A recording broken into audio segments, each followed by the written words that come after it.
3 నెలలకు వస్తూనే ఉంటా. మా ఎమ్మెల్యేలందరికీ మా ఎంపీలందరికీ కూడా ఇంతకుముందే పెద్దల అరుణమ్మ గారు చెప్పినారు, ఎన్నికలప్పుడు నా ఓటమికి మా అందరూ ప్రయత్నం చేసిండ్రని.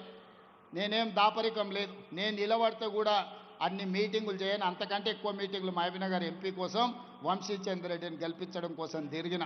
ఒకవేళ నేనే నిలబడితే 4 మీటింగులు చేస్తోని, కానీ వంశీచంద్ర రెడ్డిని గెలిపించాలి, మా అరుణమ్మను ఓడగొట్టాలని 14 మీటింగులు పెట్టిన మహబూబ్నగర్ పార్లమెంట్లో.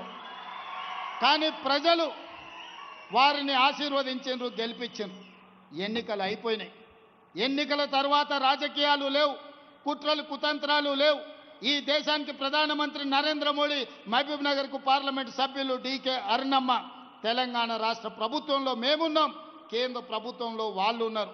ఇచ్చి పుచ్చుకునే ధోరణితో సమస్యల పరిష్కారం కోసం, సమస్యల్ని పరిష్కరించి పాలమూరు అభివృద్ధి కోసం కలిసిమెలిసి ముందుకు వెళ్తాం తప్ప ఈనాడు మేము చిల్లర రాజకీయాల కోసం, లేకపోతే ఈ ప్రాంత అభివృద్ధిని అడ్డుకునే సమస్యనే లేదు. అందుకే మిత్రులారా, ఇది గిట్టని వాళ్ళు కొంతమంది ఉంటారు, అంటుంటారు రేవంత్ రెడ్డి పోయి పదే మోడీని కలుస్తారని. కలవకపోతే ఏం చేస్తామే? అనుమతులు రావాలి, నిధులు తేవాలి అంటే ఇచ్చే వాళ్ళని కలవాలనా లేదా? ఇవాళ మీరు ఇందిరమ్మ ఇల్లు కావాలంటే స్థానిక ఎమ్మెల్యేని కలుస్తలేరా?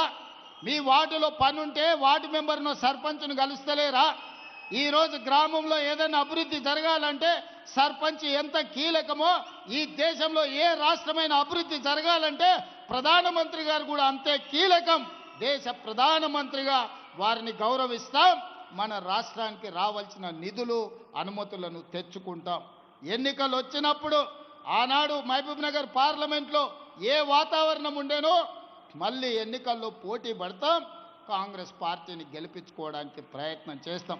ఎన్నికల్లో కాంప్రమైజ్ అయ్యేది లేదు, అభివృద్ధిలో కూడా కాంప్రమైజ్ అయ్యేది లేదు.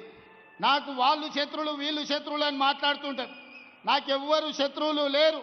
శత్రువు అనుకున్నోని 2023లో బండకేసి కొట్టినా, 2024లో పార్లమెంటులో గుండు సున్నా ఇప్పించినా, మల్కాజ్గిరిలో ఉన్న కంటోన్మెంట్ ఎమ్మెల్యే వాళ్ళ ఎమ్మెల్యే చనిపోయినా గెలిపించుకున్నా, నిన్నగాక మొన్న జూబ్లీ హిల్స్లో గెలిపించుకున్న సర్పంచ్ ఎన్నికల్లో 66%తో ఈరోజు గెలిచిన. ఆయన నడమిరిగి ఫామ్ హౌజులు ఉంటే ఆయనను శత్రువు అని నేనెందుకు అనుకుంటా? ఆయన లేచి చక్కగా నిలబడ్డప్పుడు కదా నేను మాట్లాడేది. అందుకే నాకెవరు శత్రువులు లేరు. రాజకీయ ప్రత్యర్థులుంటే ఎన్నికల్లో ఓడించినాం, ప్రభుత్వాన్ని ఏర్పాటు చేసుకున్నాం. అందుకే నా శత్రువులు అక్షరాస్యత లేకపోవడం, నా శత్రువు పేదరికం, నా శత్రువులు ఎవరైనా ఉన్నారంటే మహిళలకు అన్యాయం చేసేవాళ్ళు నా శత్రువులు, విద్యార్థులకు నష్టం కలిగించేటోళ్ళు నా శత్రువులు, చదువుకోకుండా ఊరు మీద తిరిగే వాళ్ళు నా శత్రువులు, చదువుకోకుండా అడ్డు తగిలే వాళ్ళు నాకు శత్రువులు తప్ప పేదరికాన్ని నిర్మూలించడమే నా బాధ్యత. నా శత్రువైన పేదరికాన్ని తెలంగాణ సరిహద్దులు దాటే వరకు తరమాలన్నదే నా లక్ష్యం. మీరందరూ తోడు ఉండాలి, మీరు అండగా నిలబడాలి, మనకొచ్చిన అవకాశాన్ని అందిపుచ్చుకోవాలి. రాజకీయాలకు అతీతంగా ఈరోజు పాలమూరు జిల్లాను అభివృద్ధి చేసుకోవాలి. అభివృద్ధిలో మీరందరూ సహకరించాల్సిందిగా, మనందరం కలిసికట్టుగా పని చేయాల్సిందిగా మీ అందరిని కోరుకుంటున్నా. మీరందరు సిద్ధమేనా? మీరందరు సిద్ధమేనా? మీరందరు సిద్ధమేనా?